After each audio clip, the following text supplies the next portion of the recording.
Alright, so welcome to another video. This week we are going to take a deep dive into learning how to compose effective character themes for your next soundtrack. Now, this lesson is based on a live stream webinar that I recently hosted on this channel. So if you'd like to watch it, you can find the link in the description of this video. But for now, let's just get started, shall we?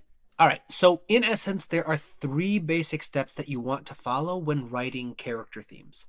The very first step is to just take your time and familiarize yourself with both the story and the characters before you actually start writing any music.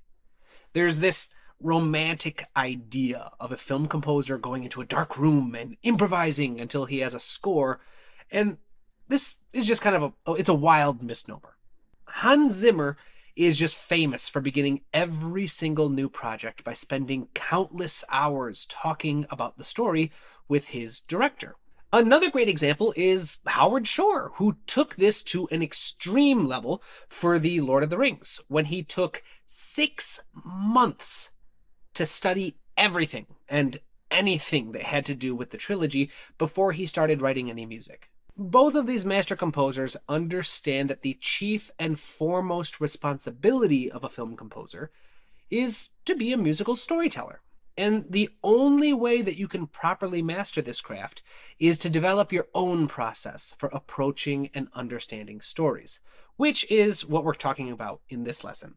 And so if step number 1 is studying your story and characters, step number 2 is to use what you learn from your studies to start sketching out your initial ideas for their themes. And the more time you spend on step number 1, the more sources of inspiration you'll have to work with for step number 2. Finally, step number 3 is going to be to map out a plan for developing your themes so that they can grow and mature parallel to the characters that you want them to portray. In this lesson, we are going to cover each of these steps in detail so that you can walk away with a useful and reliable strategy for writing character themes for just any of your future projects.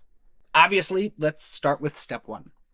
You see, anyone can just write a tune and slap it underneath a scene, but the very best composers are the ones who write music that feels like an extension of the story itself. I mean, the goal of any great soundtrack is to sound indispensable from the story that it tells.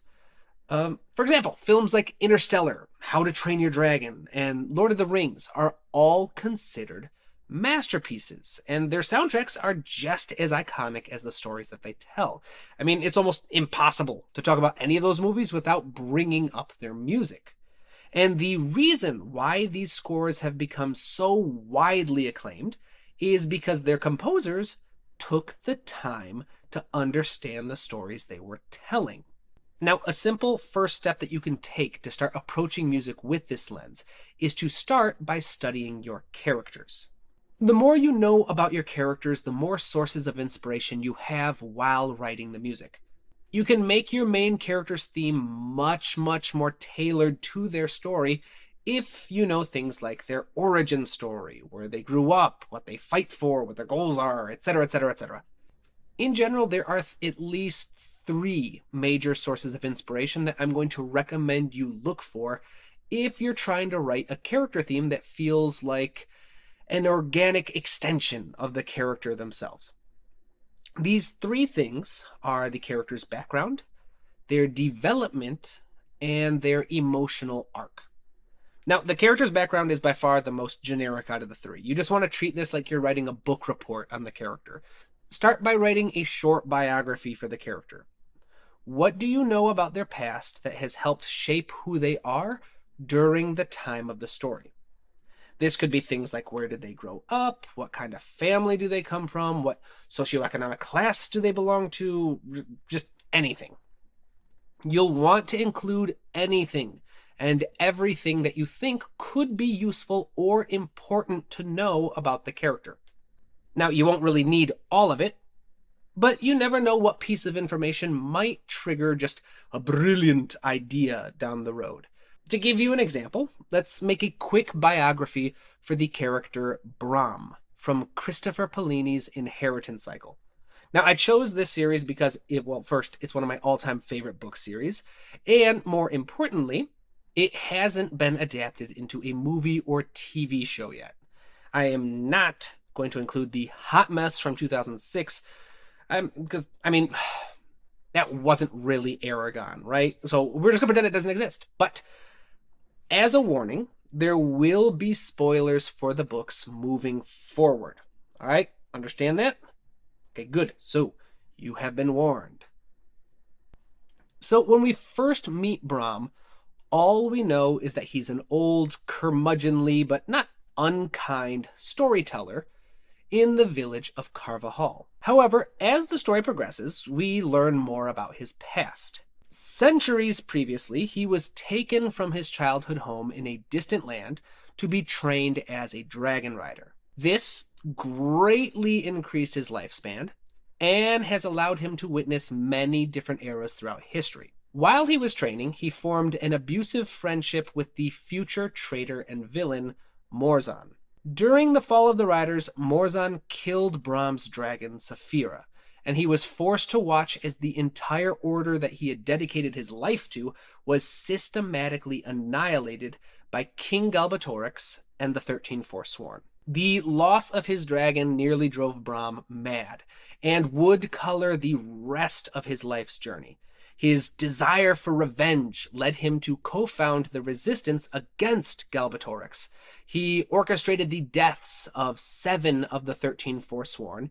He helped steal one of the 3 remaining dragon eggs from the king's treasury. And he would go on to hide in a small mountain village under the disguise of being an old storyteller, while waiting for the egg to hatch so he could train the next generation of riders. Now, this is a relatively brief biography of the character, and if you've read the books, you may have noticed that I left out quite a bit of information, but I'm not entirely heartless, so I didn't want to spoil anything else that was big.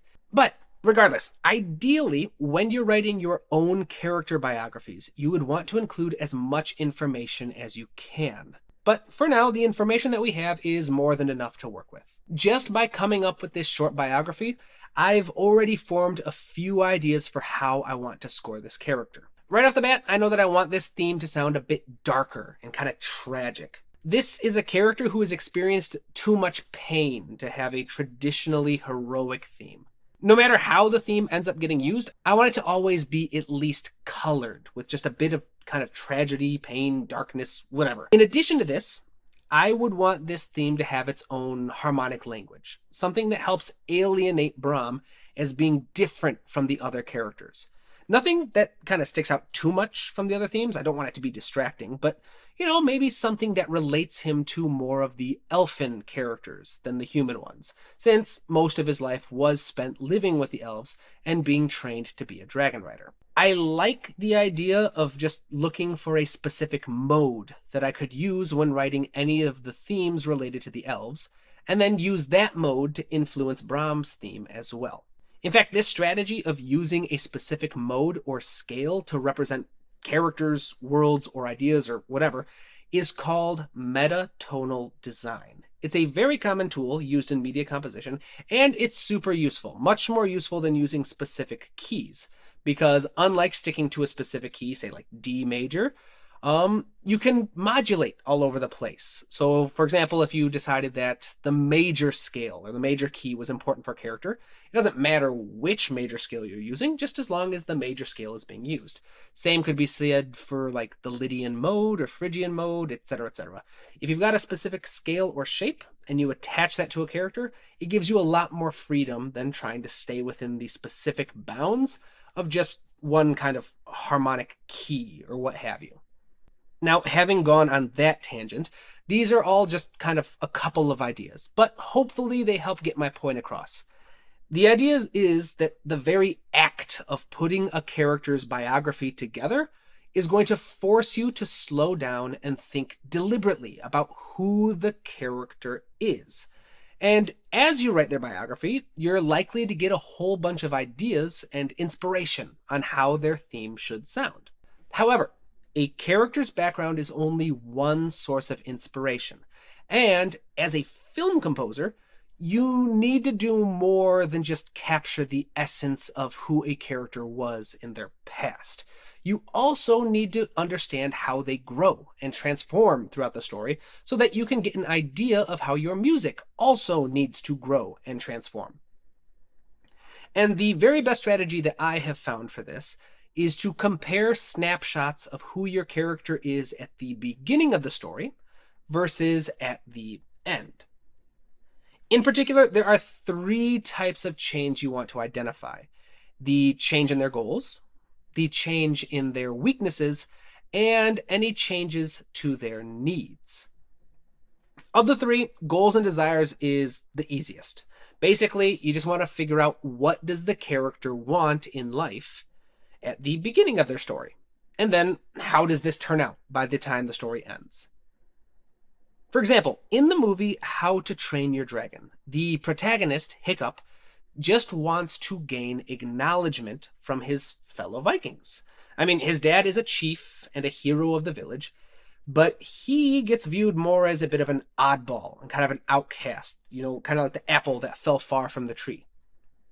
But by the end of the story, he actually achieves his goal, and he has a new one. Now that he's been acknowledged and recognized for his own strengths, he wants to use those strengths to support and care for the villagers and the dragons that call his island home. Now, sometimes a character's goals change, sometimes they don't. Some stories end with a character achieving their goals, while others end with failure. Regardless, the goals are important because they help inform your character's motivation. However, that being said, they aren't the most important things to look for. That would, arguably, be the character's weaknesses and needs. You see, while a character's pursuit of their goals help motivate the story, their weaknesses are going to be what makes it interesting. Now, most well-written characters will have at least 2 weaknesses. They'll have a psychological weakness and a moral weakness. The psychological weakness is a belief or a way of behaving that holds the character back and keeps them from being the best version of themselves that they can be. In many cases, it can even cause them physical harm depending on the type of weakness. Now, the moral weakness is often directly related to the psychological weakness. It's a belief or behavior that harms more than just themselves. It actually holds back the other people in that character's life. Now, the character's needs are what they need to learn or accomplish in order to overcome these weaknesses and become the very best version of themselves that they can be by the end of the story. The way that a character's weaknesses and needs develop throughout a story are the most essential elements of their character arc. They mark the most significant changes that a character undergoes throughout the course of a story. And as a media composer, you need to be aware of what this change is and how it comes about, because your music will need to reflect these changes if it's going to properly tell the story. Going back to our character study, Brahms' greatest desire is to create a peaceful and happy life for his son and the people of Elegasia, which he knows is impossible unless the evil king Galbatorix is defeated. To this end, his biggest goal is to overthrow the king and establish a new era of peace by training the next generation of dragon riders. His entire life has been an all-consuming journey to undermining and working against the king on every level that he can possibly manage. However, as powerful as Brahm is, his own weaknesses end up holding him back. His psychological weakness is the fact that Brahm is a very suspicious and mistrustful person. The pain he has experienced keeps him from connecting to others and leaves him isolated from everyone and everything around him. This psychological weakness manifests as a moral weakness, as his mistrustful and suspicious nature leads him to keep an abundance of secrets, which causes tremendous stress and pain for his allies. Now, what Brahm needs to overcome these weaknesses is to relearn how to trust and rely on others, so his knowledge and experience can better serve his own cause. Now, unfortunately, and major spoiler alert, he does unfortunately die before he can fully learn this lesson.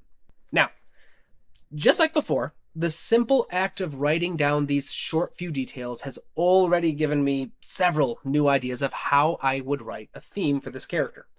First off, I love the idea of finding a way to symbolize Brahms' obsessive approach to his goals. Maybe I could use a specific interval or chord relationship to portray a sense of longing, or maybe something like a simple ostinato underneath the melody to emphasize his drive and motivation, while also keeping it in the background to help emphasize his secretive nature. Once again, these are just ideas. I may use them, I may not. The important part of this step isn't to finalize any musical ideas that you want to work with, all right? The main goal is to identify which elements of the character seem to be the most important to emphasize and inspire your music. So far, in this simple analysis, I've realized that any theme I would want to write for Brahms would need to portray at least 4 things: his obsessive drive towards his goals, his secretive nature and approach to things, his regal background as a dragon rider and a friend to the elves, and just finally, the very tragic element to underline the pain and difficulties that he's faced through his very long and extended life. Now, if I were to spend more time studying the character, I have no doubt that I would come up with a much longer list. But hopefully you get the idea here. Once you have identified the different way that your character grows and develops through the story, the next step is to figure out where and when these changes occur. These are the moments where the character is forced to make a decision in pursuit of their goal that forces them to confront their weaknesses or overcome obstacles that bring them closer to or further away from realizing their needs. Regardless of whether the character makes the necessary changes or if they double down on their weaknesses, this information can also help inspire ideas, but its real value is going to shine during step 3, when we start plotting out a map for how your character themes should develop. So we'll wait for now and we'll discuss this all at a greater length later in the lesson. So once you have taken the time to carefully study your characters and search for any and all valuable sources of inspiration, the next step is to start sketching out your thematic ideas. The whole purpose of a thematic sketch is to write your theme in its most basic and adaptable form.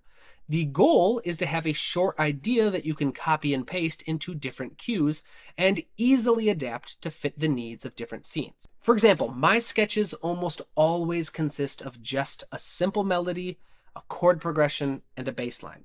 I usually try to come up with at least 3 different variations for each of my themes. The first variation is just a simple, full-length 8-bar melody. The second one is going to be much shorter. It's typically just the main motif from my melody. I'll take it from the first 1 or 2 bars of the theme, and then I'll use this motif at strategic moments throughout the film where I want to use my character's theme, but I don't have time for the full melody. And the third variation is just going to be a highly reduced or simplified version that's almost unrecognizable from my original motif. Sometimes I just take a couple of intervals from the target tones of my motif, or sometimes I take the rhythm from my main motif, but whatever it is, it's going to be simple and subtle, because I use these ideas primarily for moments where I want to hint at my theme without actually making it too recognizable. Sometimes I'll even use these ideas to inspire the type of accompaniment that I write for different cues throughout a soundtrack to, kind of help hint at the influence a character has over another character's decisions or behaviors or what have you in another scene. Regardless of what version of my theme I'm working on, I usually sketch all of my ideas for piano, and I don't worry about adapting them too much until I've actually figured out what scenes I need to use them for. You see, the more specific you get with things like accompaniment and instrumentation, the more difficult it will be to adapt your themes for use across multiple scenes. And everyone has their own approach, but I would recommend that when you're sketching your own themes, you start with just a simple 4-layer model. First, write your melody, your chord progression, and your bass line. Then, if you need to, you can include an optional fourth layer, but only if it's crucial to the identity of your theme. Something like the subtle rhythmic layer that I was thinking about using for Brahms' theme. Something that's crucial to the theme, and that no matter how I adapt it, it will always be present. But regardless, kind of going on a tangent here, doesn't matter how you like to sketch your themes. The real trick is going to be figuring out how to use your music to bring the characters to life. And for this, I recommend an approach that I like to call the 9 parameters approach. Rather than asking yourself, how can I write a theme for this character? You instead break your theme into 9 different parameters, and then you brainstorm ideas for each one individually. The parameters are texture, timbre, tempo, rhythm, register, dynamics, pitch, which you could just call melody, harmony, and articulation. To use this strategy, you start by reviewing the notes that you've written out for your character. Use a highlighter to just make a list of every element you think is crucial to defining your character's identity. Then, with all of these traits in mind, you can revisit each parameter individually and start brainstorming as many ideas as you can come up with for how they can be used to bring your character to life. The trick here is to avoid being hypercritical of yourself. If you have an idea, write it down. Because you never know what idea, no matter how terrible or corny, might inspire or trigger a better idea.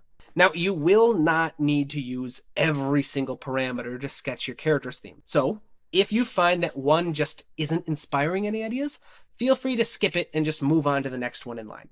In my experience, I find that harmony, rhythm, texture, timbre, and pitch/melody are the most useful ones, at least for my style of composing.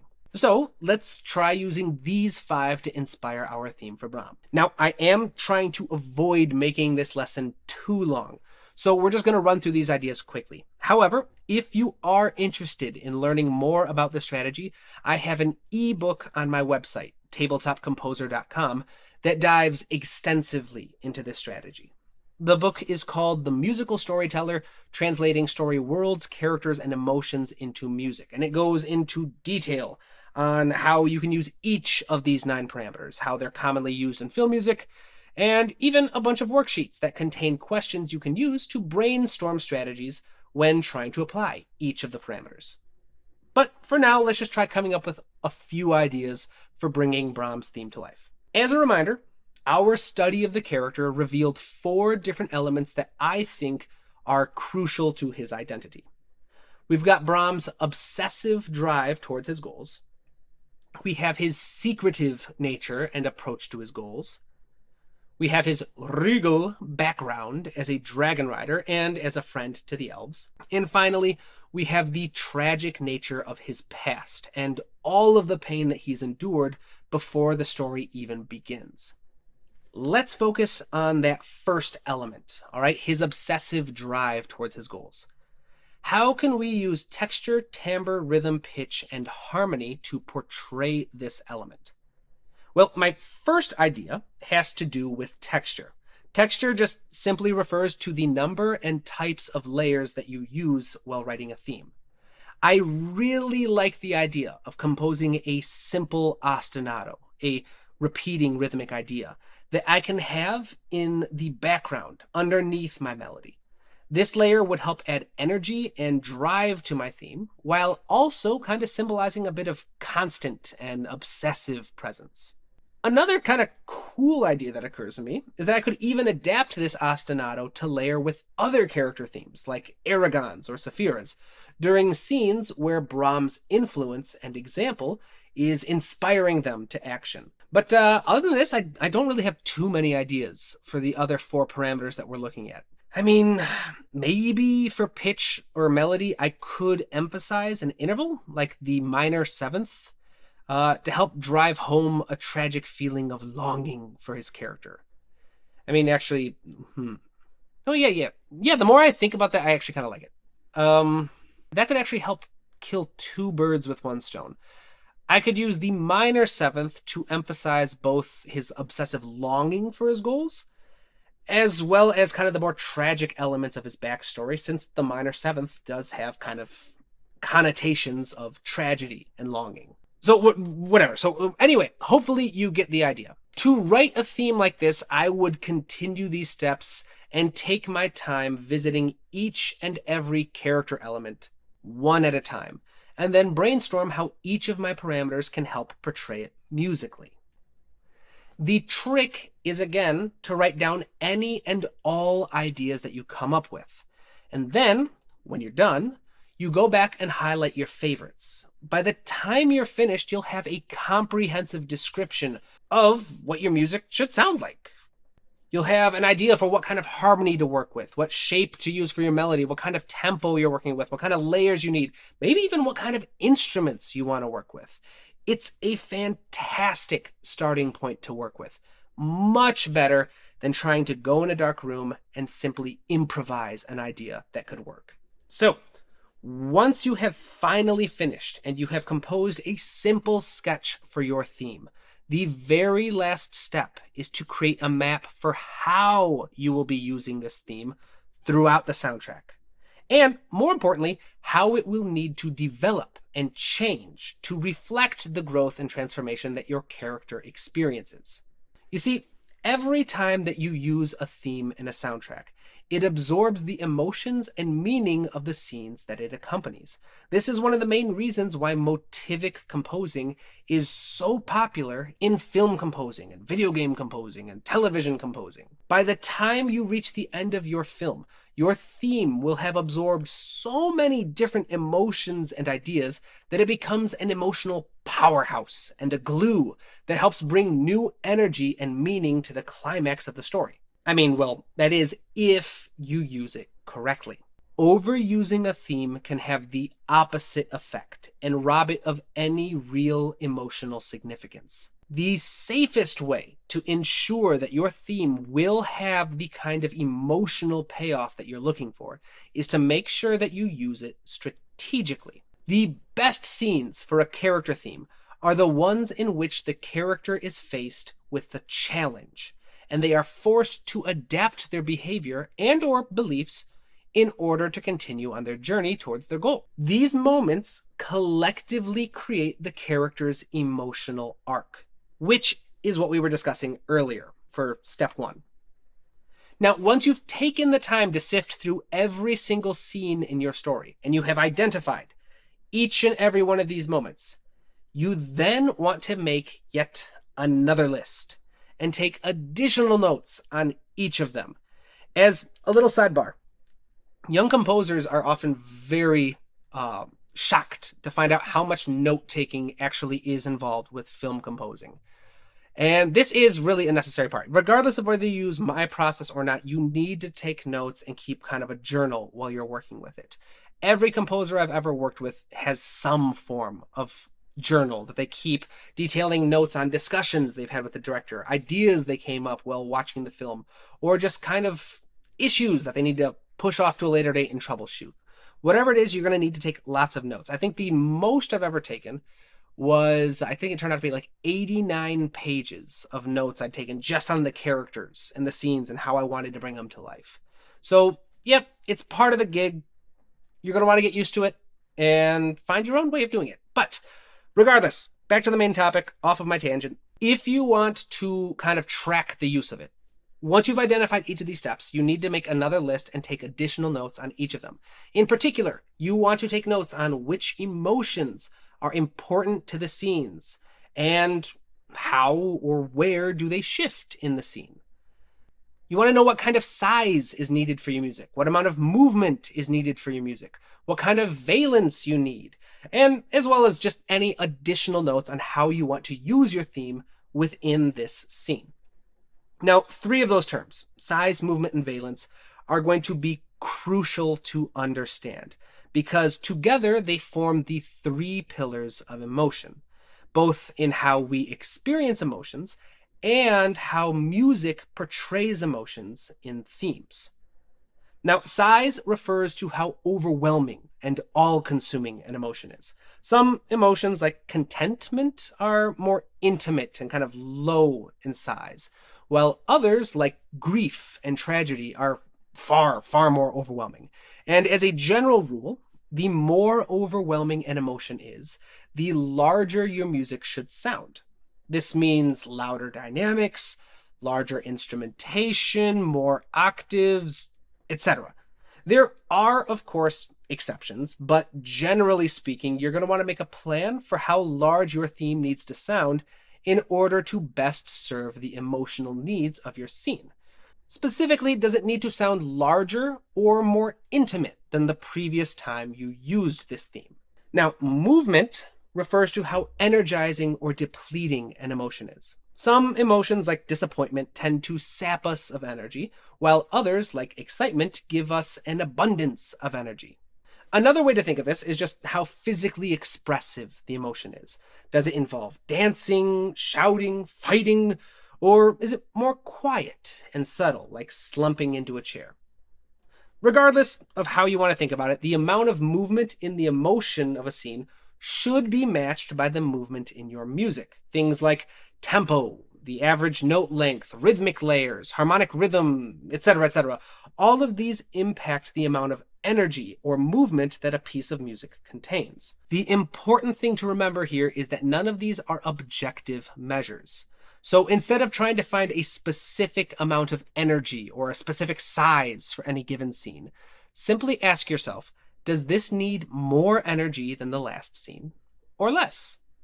The goal here is to create a map of how the energy and size of your themes need to change every time it gets used. Then finally, valence refers to how dark or bright an emotion is.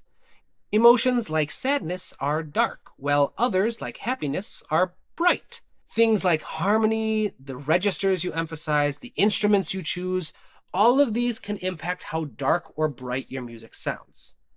Now, unfortunately, once again, the need to keep this lesson from taking too long precludes me from going into the type of detail on these topics that I would like to. So, if you would like to learn more, I have several blog posts, an ebook, and even a 6-week online class that I teach on this topic. You can find all of them on my website, tabletopcomposer.com. But for now, we have covered the basics, and hopefully that is enough to help get you started applying these lessons in your music. Now, once you have created a full map for each of your scenes, you are finally done, and you can start using your sketch as a starting point to begin writing full arrangements of your music to help fill out your soundtrack.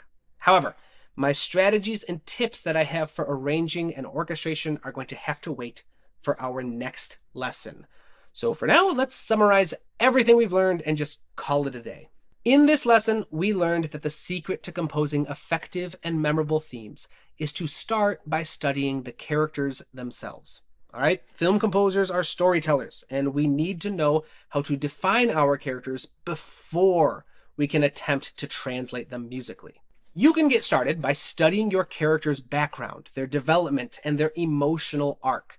Then you can use the 9 parameters approach or something similar to start brainstorming ideas for portraying the most important elements of each character, and use those ideas to start sketching your themes.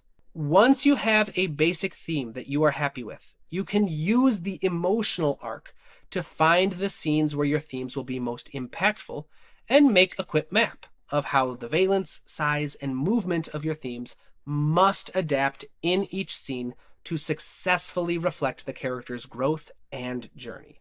And that brings us to the end of this lesson, my friends. I hope you found it helpful. If you are interested in learning more, feel free to email me or direct message me on Instagram. I have blog posts, ebooks, online classes, and private lessons all available on my website. I want to thank my wonderful patrons for their support of this lesson, as well as all of you who are active on my channel. Send me wonderful messages and emails. I appreciate all of you more than you know. So until next time, my friends, keep studying, keep working hard, and keep writing new music. I will see you all in the next lesson. Bye-bye.